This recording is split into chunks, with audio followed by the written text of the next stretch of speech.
Sego, Seguego, Skinagoa, Kimberly Murray, Yungyats, Ganye, Gahaga, Ni'i, Ne, Ganasadage. Wakwaho. Bonjour tout le monde et merci, Minister Lameti. Hi, everyone, and thank you, Minister Lameti and Mr. Limer, for this introduction. First, I'd like to acknowledge that we are on the unceded, unsurrendered territory of the Anishinaabe Algonquin Nation, and I recognize that Ottawa has been and continues to be the home to many First Nations, Métis, and Inuit. I want to say miigwech to Elder McGregor for your opening words and your Thanksgiving address. Your important words bring our minds together as one for our shared purpose to honor those children that never made it home from Indian residential schools. To the survivors and elders who are here today and those who may be watching online, I appreciate everything that you have done to raise our collective awareness about the violence perpetrated against you, your families, and your communities. This burden of educating Canadians and the world and having to share what survivors Diane and Roberta Hill have called Canada's ugly truths should never have been your burden to share or to carry. I honor you, each of you, and I promise that I will do everything in my power to ensure that the Office of the Special Interlocutor is here to help and not do further harm in any way. I want to acknowledge all the ministers and members of Parliament and Indigenous leadership, including Kupi Casimir and Chief Delorme, National Chief Archibald, President Obed, and President Caron. I look forward to meeting with you, coming to your communities, and hearing from leadership and survivors about the challenges communities continue to face in their tireless efforts of recovery, repatriation, protection, and commemoration. I am ready to hear about the unique barriers your communities have had and continue to have while doing this sacred work. What colonial laws are standing in your way? Let us discuss how we might dismantle them together.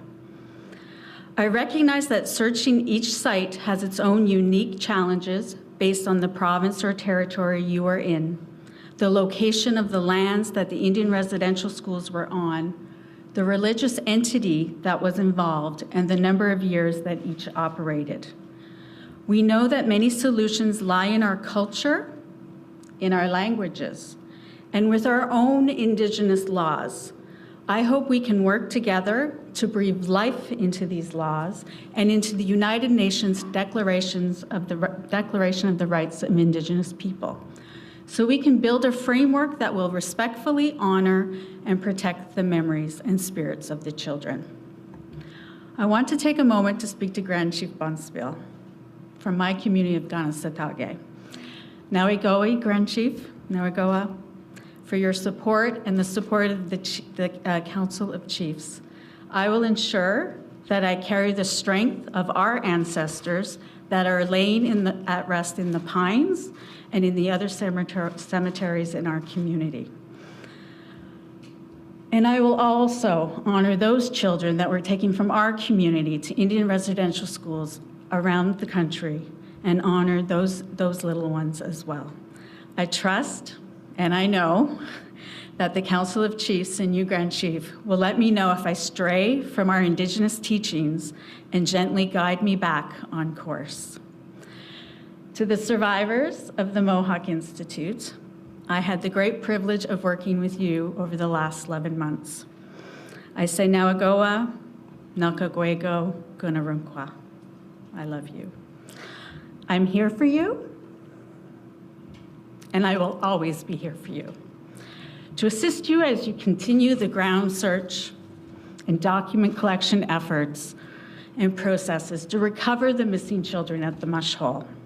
And I know Chief Hill, thank you for being here, and the elected council, the Haudenosaunee Confederacy Chiefs of Council, and the Mohawks of the Grand River will continue to be there for you and the community to help find every child that may be buried on the 600 acres of the lands associated with the Mohawk Institute, the longest operating Indian residential school in Canada.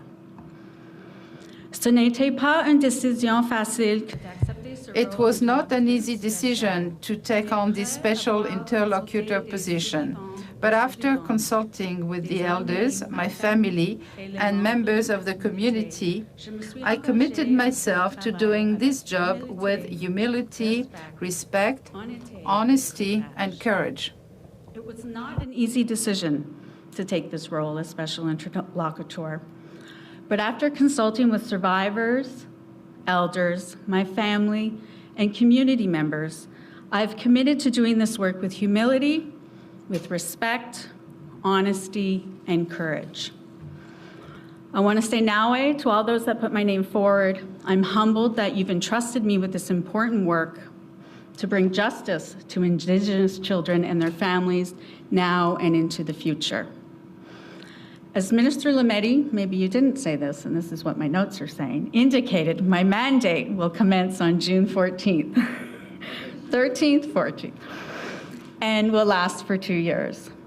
Before beginning my work, I will take direction from elders and traditional people on what additional ceremonies I must participate in to prepare for this important responsibility. I will start with the Haudenosaunee teachings I have received on the condolence ceremony. This ceremony will remove the tears from my eyes so that I can see clearly. It will clear my ears so that I can prepare to hear properly. And it will remove the lumps in my throat so that I can communicate clearly. When the spirits of the children spoke to the world last summer from Tkemlip Shuwapmuk, they brought to light what survivors and Indigenous communities have been saying for decades. Children died in Indian residential schools. Many were denied the opportunity to go home, physically and spiritually. Indigenous families and communities have a right to know and a need to know which children died, how they died, and where the children are buried. Survivors have said that they want justice, and having these answers to these questions is part of the justice that they seek. This is heart work, not hard, heart work. The spirits of these children did what the TRC commissioners, Justice Sinclair, Chief Wilton Littlechild, and Dr. Marie Wilson asked us all to do, and that's to move from our heads to our heart. Today, Prime Minister Trudeau, Minister Lametti, Minister Miller, and their cabinet colleagues have responded to the TRC's calls to action to support communities in finding the missing children and unmarked burials. I will build on this important work of the TRC, and I pledge to always think until I feel and feel until I think. As I move forward with my mandate, I invite all Canadians to join us on this path towards truth, healing, and justice. So thank you, merci, marci, nukumuk,